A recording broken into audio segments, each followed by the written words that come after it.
Okay, trying this again. Had several technical problems this morning. This is actually live, and now we are live. So if you knew Jesus was going to show up in person somewhere nearby, would you go visit him? Did you know that that's really possible right now? Jesus said, visit prisoners. Good morning and welcome to 755 Live. For about 5 minutes, you'll hear all about easy to remember soundbite versions of what Jesus said. And the point is to help you experience life to the fullest, the Jesus way. Today's Jesus said comes from Matthew 25, verse 35 and 36, and we're reading from the NET version today. Jesus said, "For I was hungry, and you gave me food. I was thirsty, and you gave me something to drink. I was a stranger, and you took me in. I was naked, and you gave me clothing. I was sick, and you took care of me. I was in prison, and you visited me." In Matthew 25, Jesus is talking about the end times, and we're way closer to the end than we were when he first said this. And a lot of people are concerned about that right now with all the craziness in the world. Jesus explained that at the very end of everything, people would be separated into two groups, two different eternal destinies. It's like the eternal pop quiz, heaven or hell. And he uses the analogy of dividing sheep from goats.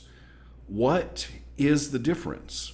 Well, the quiz, the questions at this day of judgment is all about how you treated the least of these, the hungry, the poor, the outcast, the stranger, which literally in this day meant immigrants, and even prisoners. Now, that's not a pop quiz you want to fail. There's no makeup test. And it shouldn't be a surprise, though, because Jesus started his ministry by explaining what his purpose was.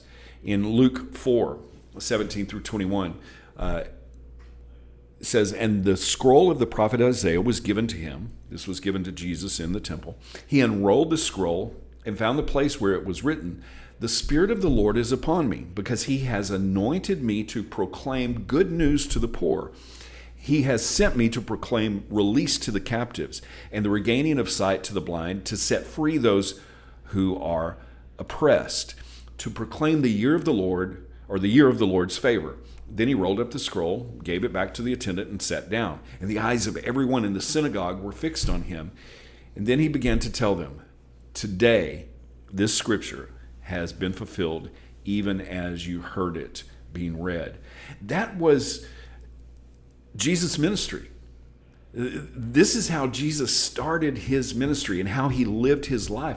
And he is our example. So let me ask you this.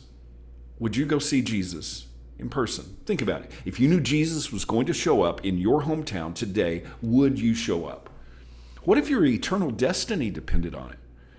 Reading on in Matthew 25, verse 37 through 40, Jesus made it clear that those who passed this eternal test by helping and visiting the least of these were actually doing it for Jesus. He said, "You visited me," or "You did it for me." And just the opposite was true of the goats who failed the test. You didn't do those things literally for Jesus himself. And there's probably in that day going to be a lot of, "Well, but didn't you see who I voted for? All the rules I kept? How many times I went to church? How many scriptures I posted?" And he will say, "Depart from me. I never knew you." Now, I'm not here today trying to proclaim myself as some kind of shining example of this. We have wanted for a long time to have some kind of prison ministry that our church was involved in. And it's really difficult with everything that's going on, the busyness of life, the busyness of just doing church. And it's not just about visiting those in jail. Not everyone is called to visit people in jails. This isn't a rule so much as it is a principle. There are a lot of different kinds of prisons. There's loneliness, there's poverty, there's oppression, there's sickness.